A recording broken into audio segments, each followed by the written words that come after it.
En aquellos días se presentó Juan Bautista, predicando en el desierto de Judea, y dijo: Arrepiéntanse, porque el reino de los cielos está cerca.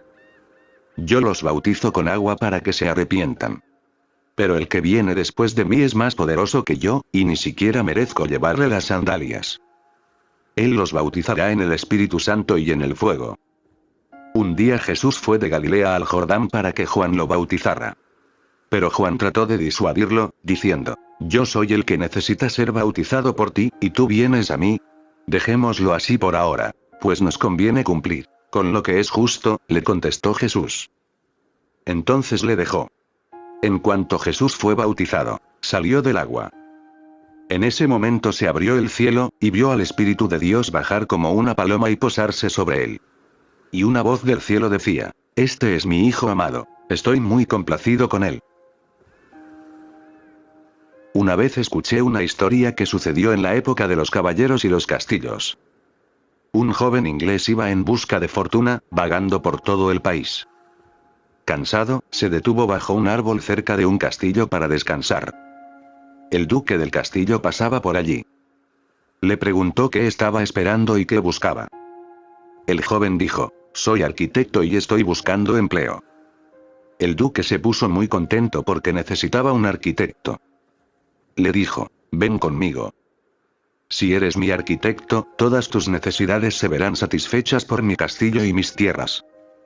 Podrás vivir como un hombre rico. Sin embargo, debes ser fiel y recordar una cosa: si te vas, tendrás que hacerlo con las manos tan vacías como has venido. El joven estuvo de acuerdo. Pasaron las semanas y los meses, y él trabajó con fidelidad. El duque estaba muy contento con él.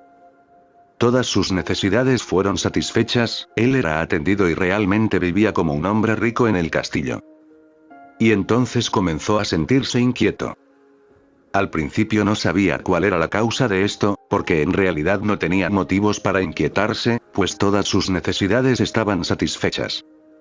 Era como una nube que lo rodeaba, una pesadez, la sensación de que algo le faltaba. Pero se sentía confundido al no saber exactamente qué pasaba. Pero un día, brilló como un relámpago delante de él y el joven comprendió cuál era la causa. Se dirigió al duque y le dijo que se marchaba. El duque no podía creerlo. Le dijo: ¿Por qué te vas? Si hay alguna dificultad, simplemente me dices y se solucionará. He estado muy satisfecho con tu trabajo y me gustaría que estuvieras toda la vida aquí. El joven dijo: No, me iré. Por favor, déjeme ir. El duque le preguntó: ¿Pero, por qué? El joven respondió: Porque nada de aquí me pertenece. He llegado con las manos vacías, y con las manos vacías tendré que irme. Esto es un sueño, nada de aquí me pertenece. Este es el punto en que una persona comienza a ser religiosa. Si algo te pertenece en este mundo, entonces no estás preparado para ser religioso. Con las manos vacías vienes, con las manos vacías te vas. Pero cuando te das cuenta de esto, todo se aclara como el destello de un relámpago. Este mundo no puede ser tu hogar, puedes pasar una noche cuando más, pero te marchas al amanecer. Cuando tienes la sensación de que solo estás aquí temporalmente, no puedes poseer nada, no puedes tener nada aquí, se vuelve un sueño, lo que los hindúes llaman maya. Se vuelve ilusorio. Esa es la definición de maya. Algo que parece ser tuyo y no lo es, algo que parece ser real y no lo es, algo que parece ser eterno y solo es pasajero, algo de lo que están hechos los sueños. A menos que lo entiendas, haces cosas que resultan ser sin sentido. El día en que llega a la muerte, tu vida entera resulta no tener sentido. Al confrontar la muerte, verás que tus manos están vacías, a pesar de lo mucho que trabajaste. Sentías mucha angustia y ansiedad por cosas que no pueden ser poseídas. No está en la naturaleza de las cosas que puedan ser poseídas. La posesión es imposible porque estás aquí solo por unos momentos. Las cosas estaban aquí antes que tú, las cosas van a estar aquí después de ti. Tú vienes y te vas, pero el mundo sigue. Sé un huésped, y no empieces a sentir y a creer que eres el dueño aquí. Entonces tu vida cambia de inmediato, tu vida adquiere un nuevo matiz, un nuevo color, una nueva dimensión. Esta dimensión es la religión. Cuando entiendes esto, necesitas la iniciación en el otro mundo. Está disponible a la vuelta de la esquina. Cuando entiendes que este mundo es solo un sueño, lo otro se hace disponible. Este fue el mensaje completo de Juan Bautista. Arrepiéntanse, porque el reino de los cielos está cerca. Esto ha sido tremendamente, terriblemente incomprendido por los cristianos.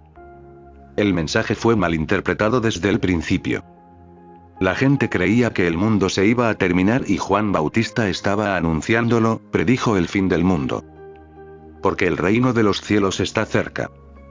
La gente pensaba que este mundo se iba a acabar. Ese fue el malentendido, y ellos esperaron. Juan Bautista murió y no hubo señales de la venida del reino. Este reino continuó y aquel reino nunca llegó. Entonces, Jesús dijo lo mismo. Arrepiéntanse, porque el reino de los cielos está cerca. Ellos esperaron, y él fue crucificado, y el reino nunca llegó.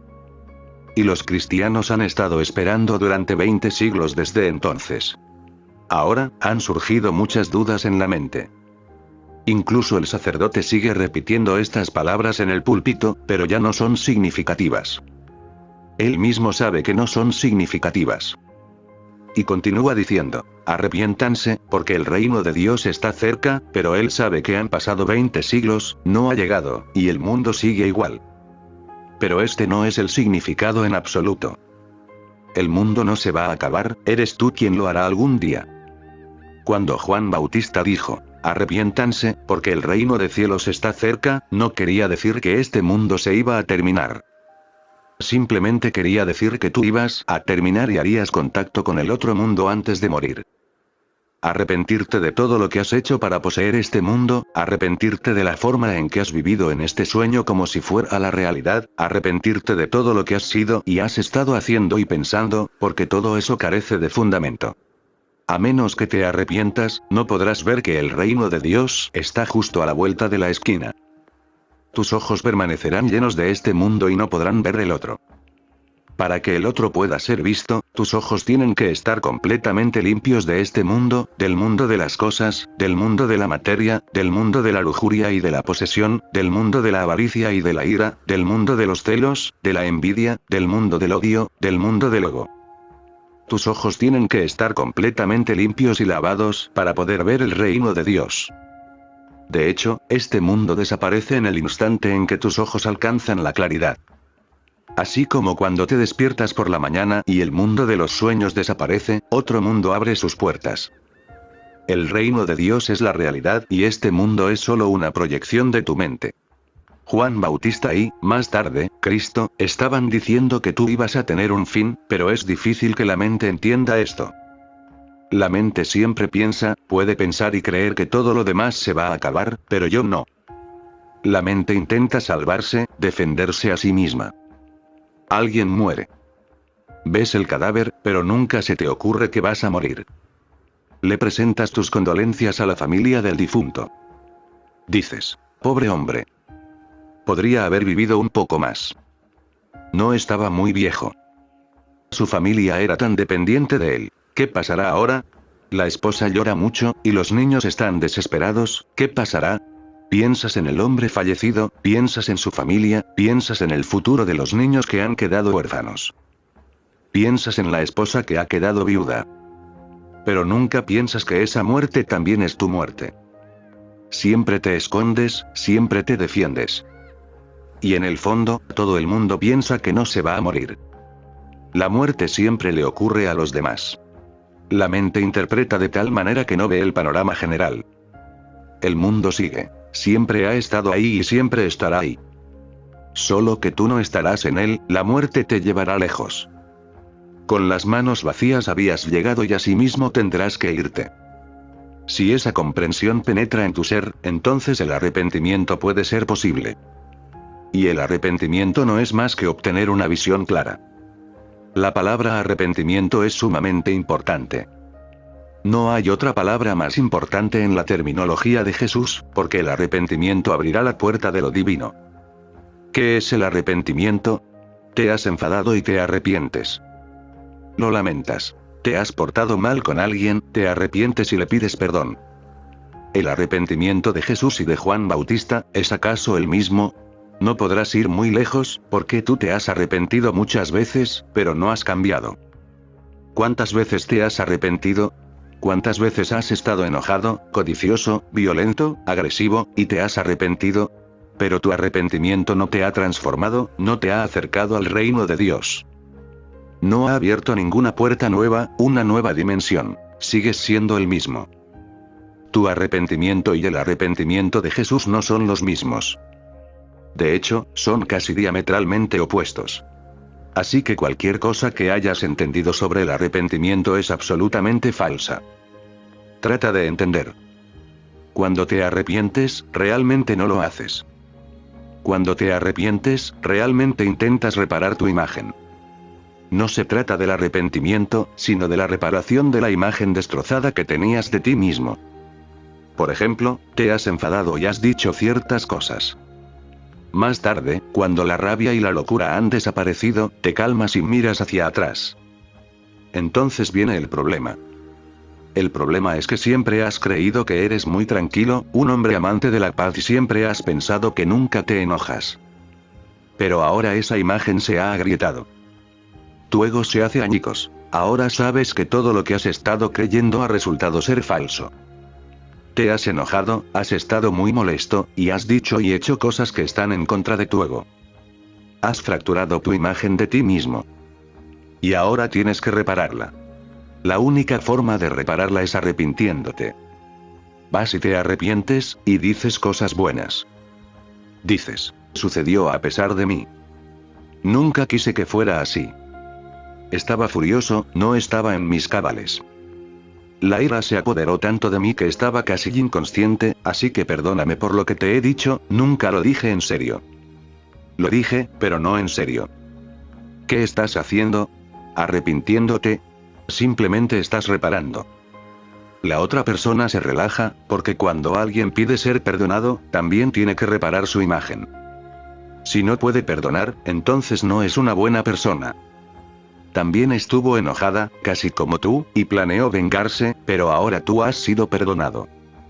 Si la otra persona no te perdona, entonces no podrá perdonarse a sí misma, y su imagen se deteriorará. Y ese es el truco del cual te vales. Ahora bien, si la otra persona no te perdona, tú eres el bueno y ella es la mala de la película. Ahora has depositado todo en esa persona. Es un truco muy astuto. Si ella no te perdona, es la mala. Ahora estás tranquilo, tu imagen ha sido reparada. Ahora ella se siente culpable de no poder perdonar, y una persona buena tiene que perdonar. Si te perdona, es buena, y si no te perdona, entonces será bueno para ti. Ahora se trata de un asunto que él tiene que decidir. Esto no es el arrepentimiento. Cuando Juan Bautista y Jesús dicen, arrepiéntanse, se refieren total y absolutamente a una cosa diferente. ¿Qué quieren decir? Quieren decir, trata de ver, trata de entender lo que has estado haciendo. Mira una y otra vez.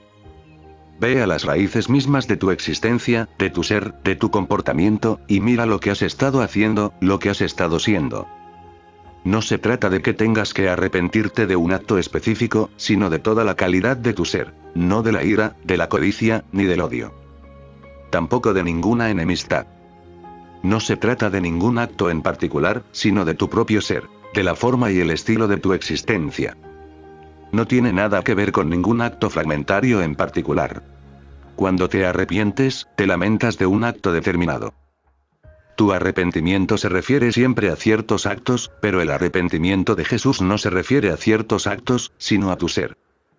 Tu forma de ser ha sido absolutamente equivocada. Es posible que no te hayas enojado, pero sin embargo, te has equivocado. Es probable que no hayas estado lleno de odio, pero sin embargo, te has equivocado. Es probable que no hayas tenido muchas riquezas, pero sin embargo, te has equivocado. No se trata de lo que hayas hecho, sino de cómo has sido. Has estado adormecido, has estado inconsciente, no has vivido con una luz interior, has vivido en la oscuridad. Cuando ellos dicen, arrepiéntanse, quieren decir lamentarse de tu forma de ser. No se trata de pedirle perdón a alguien, en absoluto. Se trata solo de un regreso. La palabra arrepentirse significa originalmente retorno. En arameo, que Jesús y Juan utilizaron como su lengua, arrepentirse significa regresar, volver a la fuente, a tu ser original. Cuando los maestros Zen dicen, busca tu rostro original, esto tiene el mismo significado de arrepiéntanse. No es un asunto entre tú y los demás, sino entre tú y tu Dios. Arrepiéntanse significa dejar caer todas las máscaras y estar frente a Dios con tu rostro original, así como Él te hizo. Deja que ese sea tu único ser, la forma como Él quería que fueras.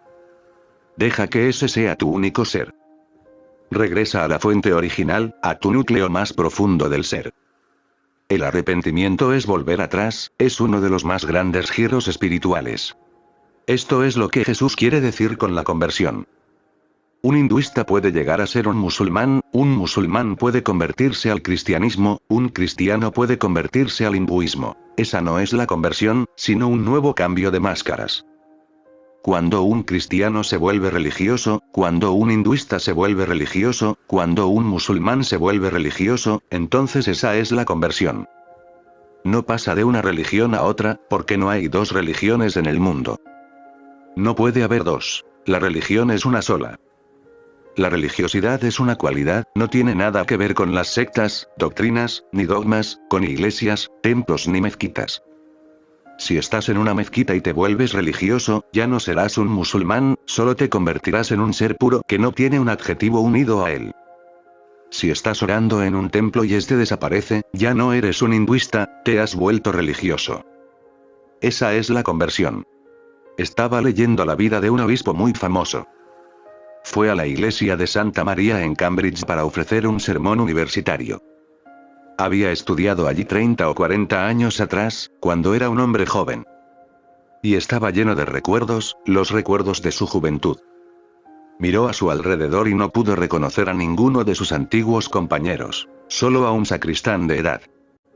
Después del sermón se dirigió a él y le dijo, ¿me reconoces? Estudié aquí hace 40 años. Todos los demás se han ido, solo reconozco tu cara. Gracias a Dios que gozas de buena salud. Le has servido bien. El sacristán dijo, sí, doy gracias a Dios, le agradezco mucho, porque después de escuchar, y he escuchado todos y cada uno de los sermones pronunciados en esta iglesia durante 50 años, doy gracias a Dios porque después de escuchar todo tipo de tonterías durante 50 años, todavía soy cristiano. Es difícil ser cristiano si oyes todas las tonterías que se han predicado en nombre del cristianismo. Es difícil ser hinduista si has oído todas las tonterías que se han escrito en nombre del hinduismo. Es difícil ser musulmán si sabes lo que significa ser musulmán. Es fácil cuando no sabes. Sigues siendo un hinduista porque no sabes lo que significa serlo. No conoces el odio implícito en él, ni la política intrínseca a él. Es fácil ser cristiano si no se sabe lo que ha hecho el cristianismo en el pasado. Ha sido muy asesino. El cristianismo ha matado a más personas que el comunismo. Pero es fácil ser cristiano si no lo sabes. Cuanto más sepas, más difícil será ser cristiano, musulmán o hinduista. De hecho, comprenderás que estas son las maneras de no ser religioso, estas son las formas que te impiden ser religioso, estas son las formas que se convierten en obstáculos. Te engañan diciéndote que eres religioso, te dan una moneda falsa, son farsantes, pacificadores. Ser religioso no es ser musulmán, cristiano, ni hinduista. Ser religioso es ser religioso simplemente, no se necesita nada más. Esa es la conversión. Si te arrepientes, la conversión se da. La conversión es el subproducto del arrepentimiento. Uno no tiene que arrepentirse de sus actos, porque ese no es el verdadero arrepentimiento. Uno tiene que arrepentirse de todo su ser. Solo entonces es posible la transformación. Ahora, escuchemos estas palabras del Evangelio. En aquellos días se presentó Juan Bautista, predicando en el desierto de Judea. El nombre de Juan se ha convertido en Juan Bautista. Ningún otro nombre en toda la historia del mundo se ha relacionado tanto con el bautismo. Él inició a cientos de peregrinos y su forma de iniciar era única. Los inició en el río Jordán.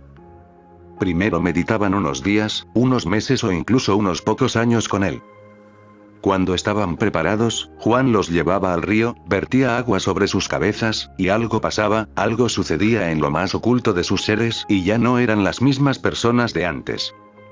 Era un rito secreto, una ceremonia secreta.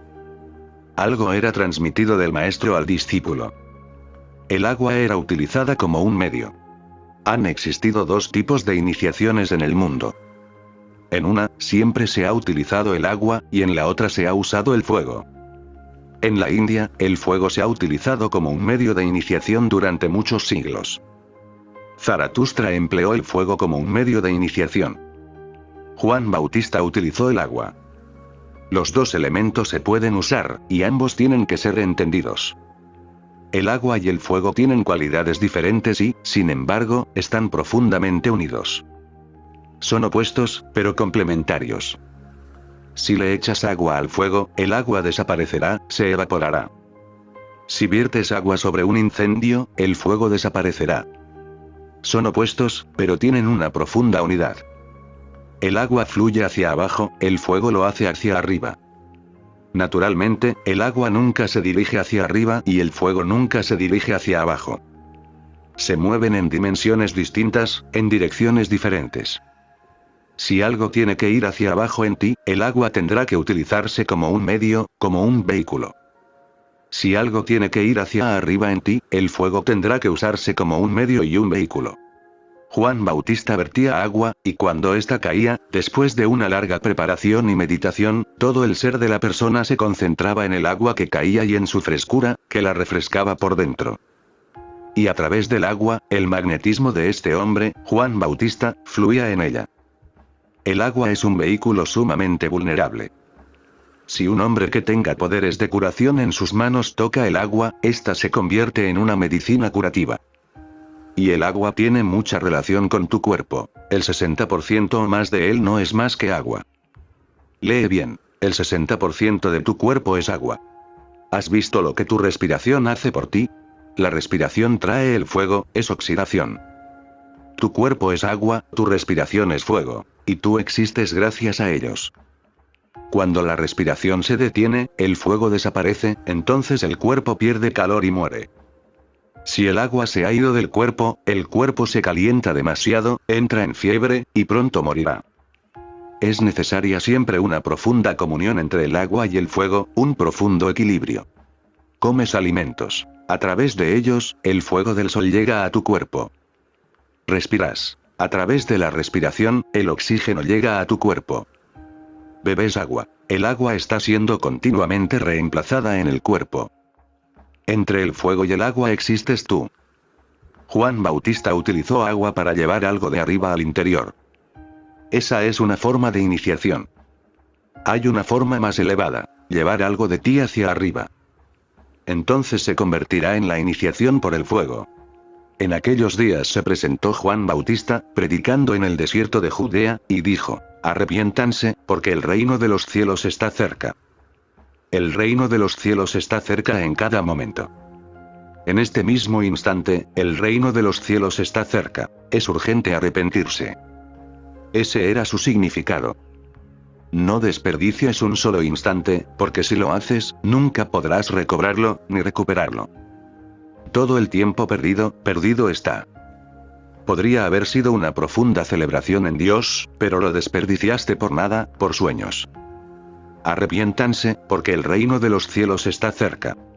Yo los bautizo con agua para que se arrepientan. Pero el que viene después de mí es más poderoso que yo, y ni siquiera merezco llevarle las sandalias. Él los bautizará en el Espíritu Santo y en el fuego. Juan Bautista preparaba a las personas para que Dios pudiera descender a ellas, y luego Jesús las preparaba para que pudieran ascender a Dios. Existen dos posibilidades: o tú asciendes a Dios, o Dios desciende sobre ti. El descenso es más fácil porque solo tienes que esperar, receptivo como un vientre. Debes haber observado. Lao Tse nunca habla del fuego, siempre habla sobre el agua. Su método de iniciación fue como el de Juan Bautista.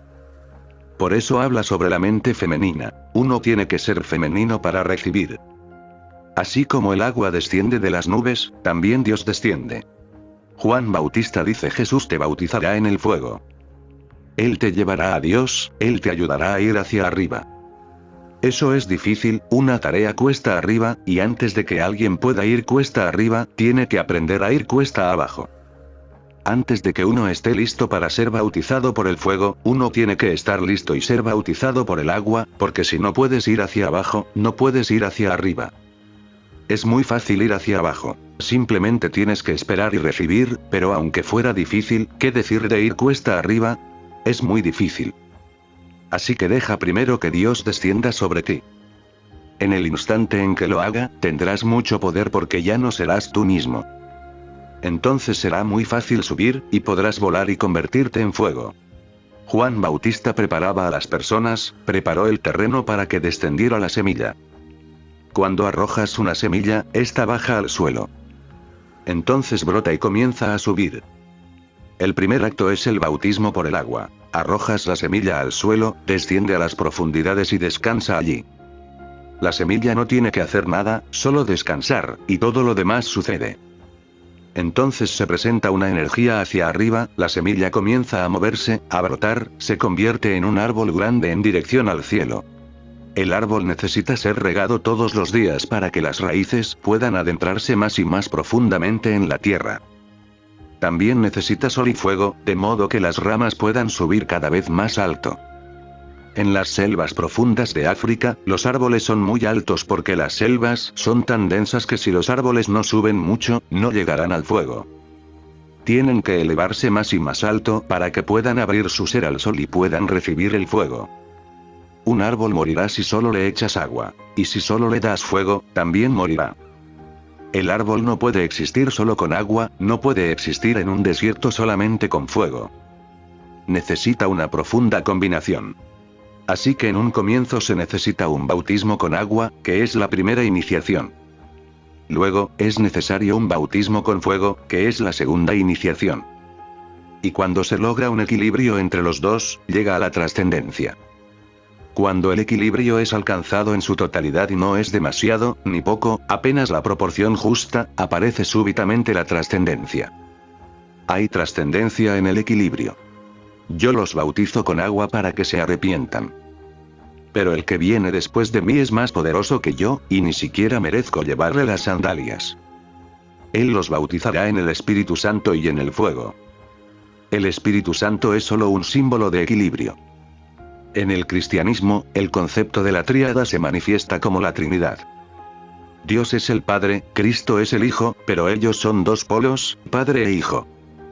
Algo tiene que equilibrarlos. El Espíritu Santo. Es espíritu puro, ni hijo ni padre, que está justo entre los dos. El equilibrio. Entre el fuego y el agua está el Espíritu Santo. Estos son términos simbólicos. El Espíritu Santo no es un ser que está en alguna parte. El Espíritu Santo es la música, la armonía entre la dualidad. El Espíritu Santo es el río entre dos orillas. El Espíritu Santo es allí donde, si vas a buscarlo en algún lugar, no lo encontrarás. El Espíritu Santo es allí donde toda dualidad cesa en tu interior.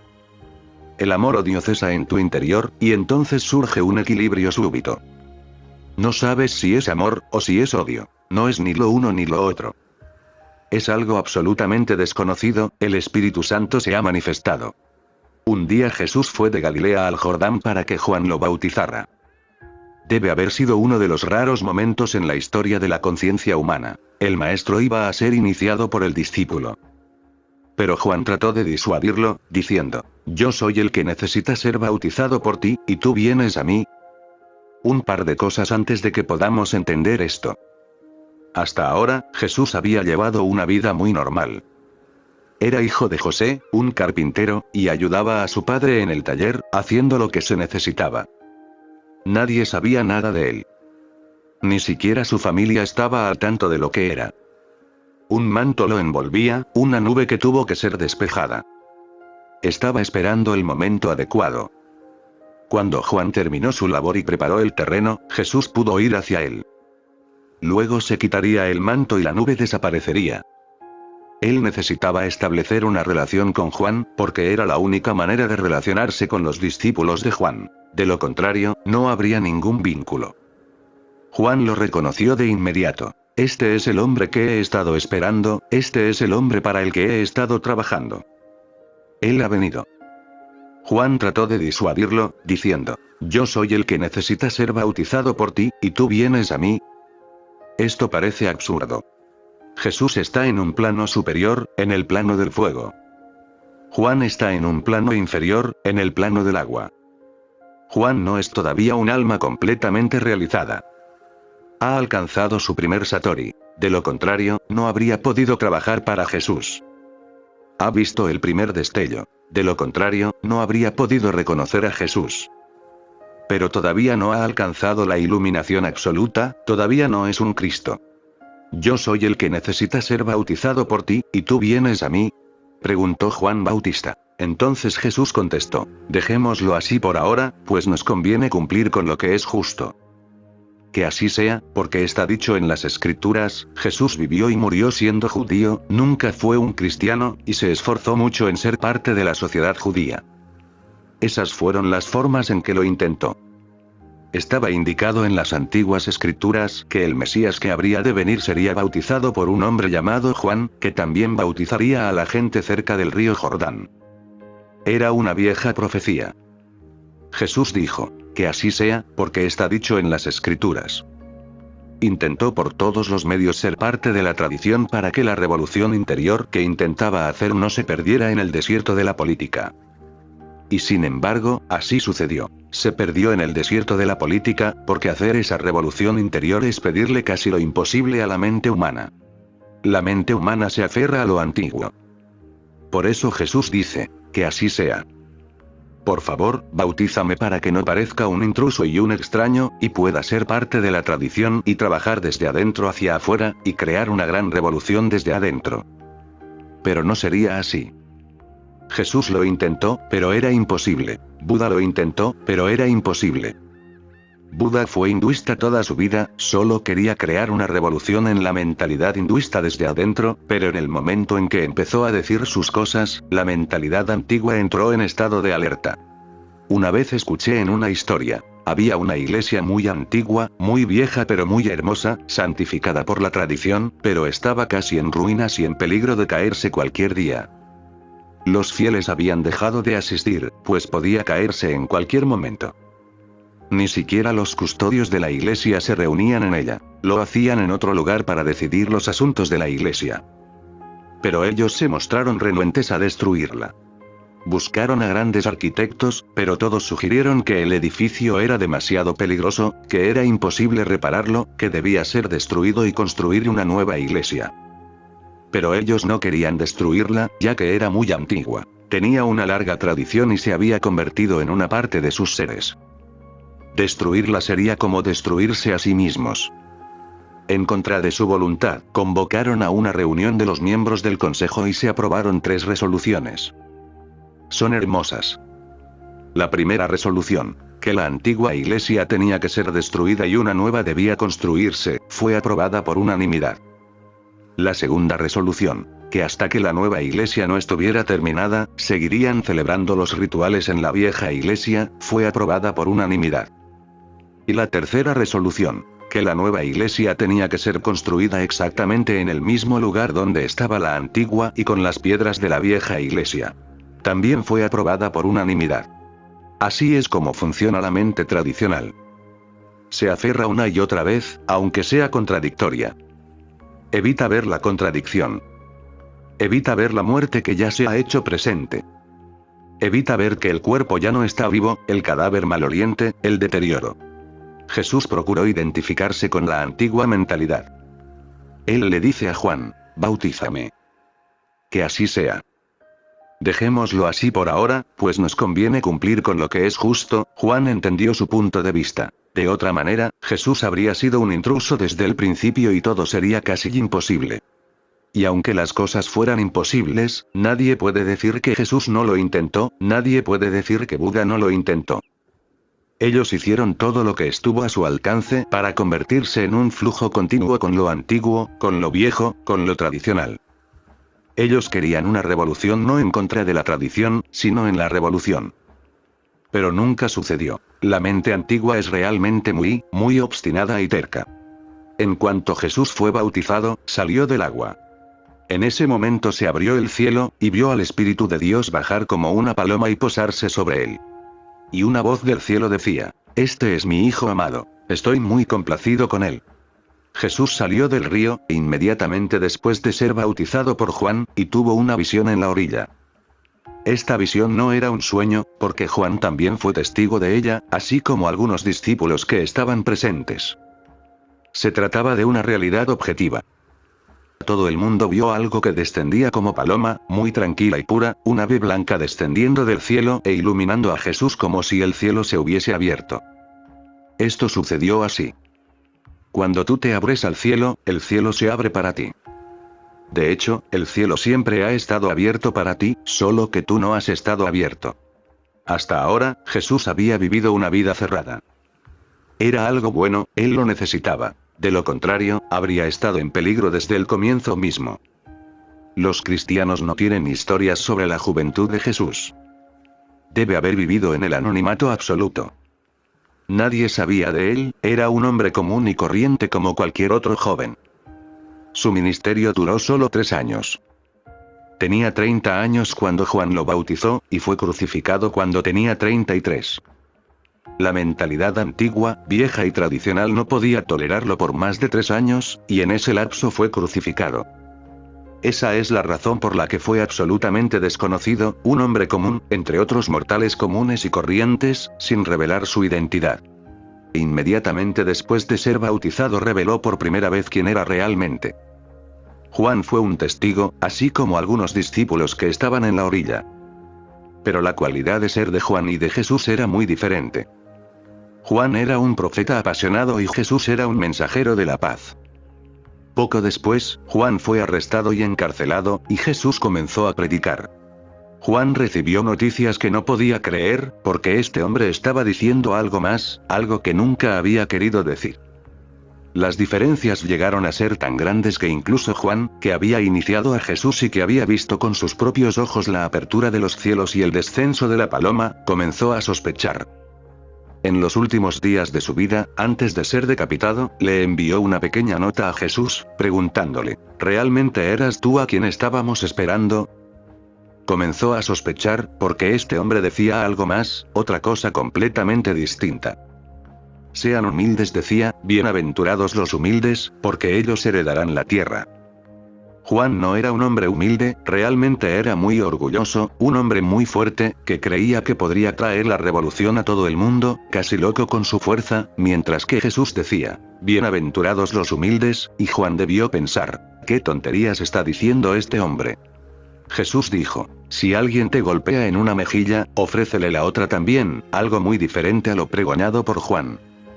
Jesús decía: si alguien toma tu abrigo, dale también tu camisa. ¿Cómo va a traer este hombre la revolución? No son enseñanzas revolucionarias.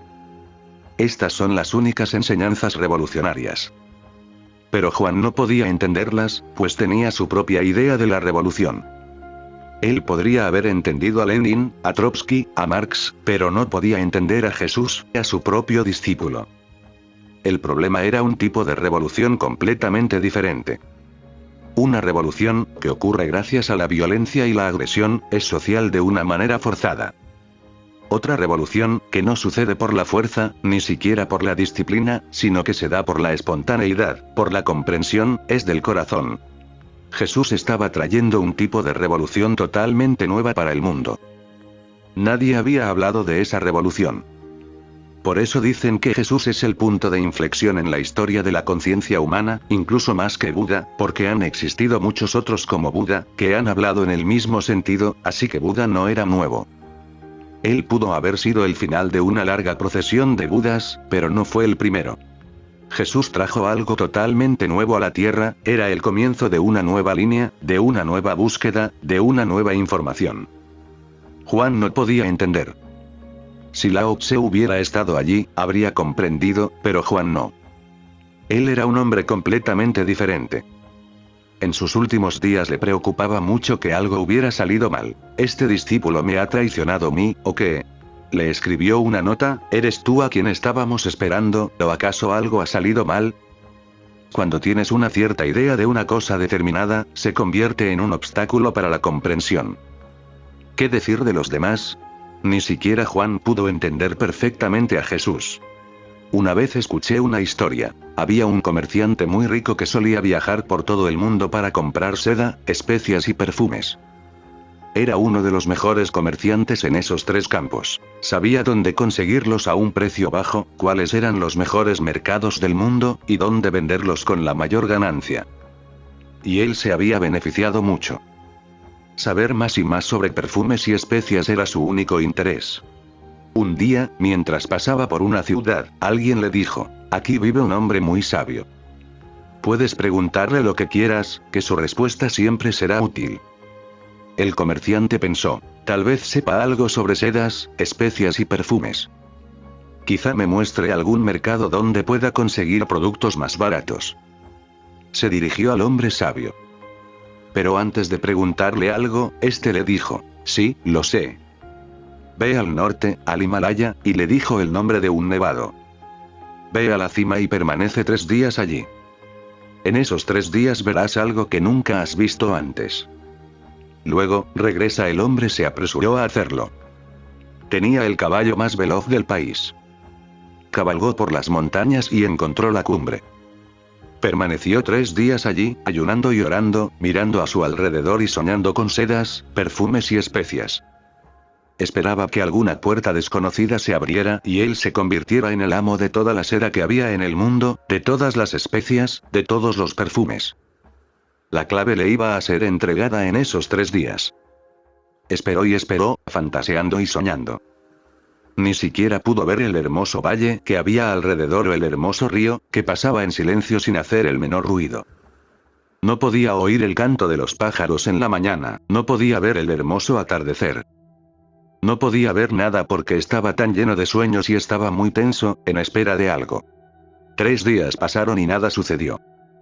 Se puso muy molesto y enojado. Visitó de nuevo al sabio y le dijo: «No pasó nada. No vi nada que no hubiera visto antes. ¿Qué salió mal?».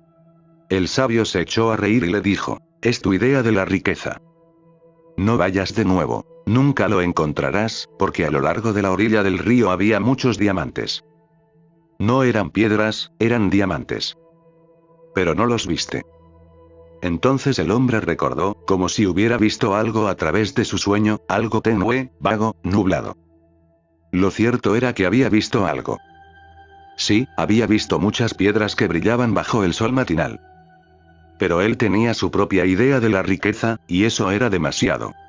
Juan tenía su propia idea de la revolución, de lo que era la religión. Comenzó a sospechar. Pero ese día, cuando Jesús fue bautizado, él fue un testigo. Había visto la apertura de los cielos. En cuanto Jesús fue bautizado, salió del agua. En ese momento se abrió el cielo, y vio al Espíritu de Dios bajar como una paloma y posarse sobre él. La paloma es uno de los símbolos más antiguos del silencio, de la paz, la pureza y la armonía. ¿Has visto una paloma descendiendo? Mira una paloma descender, en el descenso mismo sentirás un silencio que envuelve a la paloma. Por eso se ha convertido en un símbolo. Y Jesús es la paz, el silencio. No es la guerra, no es la revolución en el sentido ordinario de la palabra, no es la violencia. Él es el hombre más humilde y más puro que haya vivido jamás sobre la tierra. El bautismo de agua siempre trae el descenso del espíritu más puro, que te rodea siempre, justo en el momento en que estés preparado descenderá sobre ti. Llueve todo el tiempo, pero tu olla está al revés. No puedes recoger la lluvia porque la olla está al revés. Pero cuando tu olla esté hacia arriba, se llenará de inmediato. En la iniciación profunda, el maestro trata de poner tu olla hacia arriba. En Occidente, la ciencia de la iniciación se ha perdido por completo. En Oriente también está casi perdida. En Occidente se ha perdido porque nunca existió en su totalidad, solo en fragmentos que llegaron de Oriente. En Oriente se ha perdido porque se ha convertido casi en una cosa muerta. Todo el mundo lo sabe, y al mismo tiempo, nadie lo sabe. Se ha convertido en un negocio. Vas y puedes ser iniciado por cualquier persona. La iniciación no es tan fácil. solo puede ser iniciado por alguien que ha alcanzado al menos el primer Satori, el primer Samadhi. Hay 3 Satoris. El primero significa que has tenido una visión lejana. Has visto el Himalaya lejos, muy lejos, brillando en el sol. Ese es el primer Satori. El segundo es cuando has llegado a la cima. Ya has llegado. Y el tercer Satori es cuando tú y el pico se han convertido en uno solo. Ese es el último, el Samadhi final. La persona que te inicie tendrá que haber alcanzado al menos el primero. De lo contrario, será una iniciación falsa. Esto le corresponde al maestro, haber alcanzado el primer Satori. Y lo mismo es necesario por parte del discípulo, porque a menos de que el discípulo esté listo, a través de una profunda meditación y purificación, a través de una profunda catarsis y limpieza, incluso si el maestro está presente, no le permitirás que ponga tu olla hacia arriba.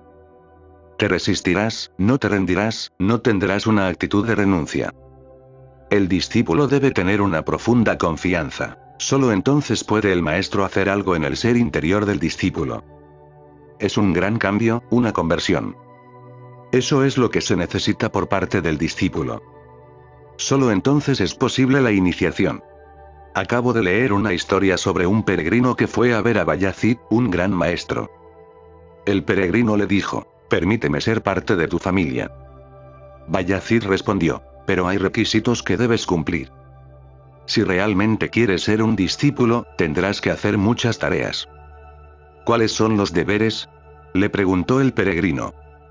El maestro le dijo: «En primer lugar, el invierno está llegando. Tendrás que ir al bosque y cortar y apilar leña para el invierno. Luego, comenzarás a trabajar en la cocina. Y después de eso, te diré lo que debes hacer». El hombre preguntó: «Pero yo estoy buscando la verdad. ¿Cómo habría de ayudarme el hecho de trabajar en el bosque y cortar leña? ¿Qué relación hay entre cortar leña y alcanzar la verdad? ¿Y trabajar en la cocina? ¿Qué quieres decir? Yo soy un peregrino». El maestro le dijo: «Entonces busca en otro lugar, porque tendrás que escucharme. Y tendrás que cumplir la exigencia por absurda que sea. Así estarás listo para renunciar. Sé que cortar leña no tiene nada que ver con la verdad, pero prepárate para cortarla, porque el maestro lo ha dicho, tiene algo que ver con la verdad. Sé que trabajar en la cocina no tiene nada que ver con la verdad. Muchas personas trabajan allí, todas las amas de casa lo hacen. Si ese fuera el camino, todo el mundo lo habría logrado.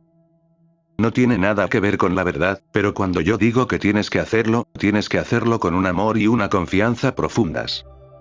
Esto te preparará, esto tiene algo que ver con la verdad. Pero no puedo revelarte eso ahora, tendrás que esperar». El peregrino dijo a regañadientes: «De acuerdo, pero también me gustaría saber cuáles son los deberes de un maestro». «El deber del maestro es sentarse y ordenar», respondió. El discípulo señaló: «Entonces, ayúdame, por favor, a ser un maestro, enséñame a ser un maestro». «Estoy listo». El ego siempre está buscando su propia grandeza. Y el ego es la barrera. Por culpa del ego, la olla está al revés. La lluvia sigue cayendo y tú permaneces vacío. Por parte del discípulo, la iniciación consiste en dejar que el maestro haga lo que tenga que hacer, sin imponerle condiciones. Y por parte del maestro, la iniciación solo es posible cuando haya alcanzado al menos el primer Satori. De lo contrario, puedes ser iniciado por 1001 maestros y no obtendrás nada. Cuando estos dos requisitos se cumplen, entonces hay una comunión entre el maestro y el discípulo. Esta comunión sucedió ese día. Jesús se abrió, como dicen los que creen en el Subud. Jesús fue abierto por Juan Bautista y el Espíritu de Dios descendió sobre él como una paloma, y una voz del cielo decía: «Este es mi Hijo amado, estoy muy complacido con él». Esto sucede siempre. Cada vez que alguien se abre al cielo, siempre lo escucha en el fondo del corazón, resuena: «Este es mi Hijo amado, estoy muy complacido con él». El cristianismo ha interpretado esto de manera errónea. Creen que Jesús es el Hijo único de Dios, y eso es una tontería. Toda la existencia proviene de Dios, toda la existencia está relacionada con Dios, así como un hijo con el Padre. Hay que entender un par de cosas. Habría sido mejor si hubiéramos pensado en Dios como una madre, porque el hijo tiene una relación más profunda con la madre. Vive en el útero, es parte de la madre, incluida la sangre, los huesos, la carne y todo lo demás. Pero hay también un significado muy importante en el pensamiento de Dios como un padre. No carece de fundamento. El padre es indirecto, la madre es directa. Tú sabes quién es tu madre, pero simplemente crees quién es tu padre.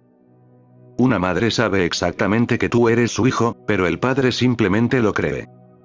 El padre es indirecto, la madre es muy directa.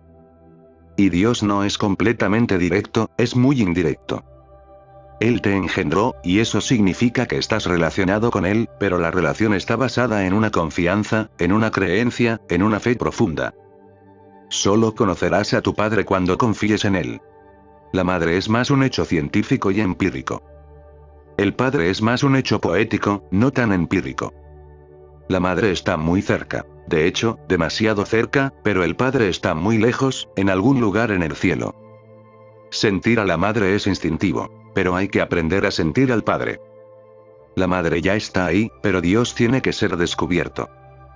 Por lo tanto, el símbolo del padre también es muy significativo, contiene algunos significados ocultos.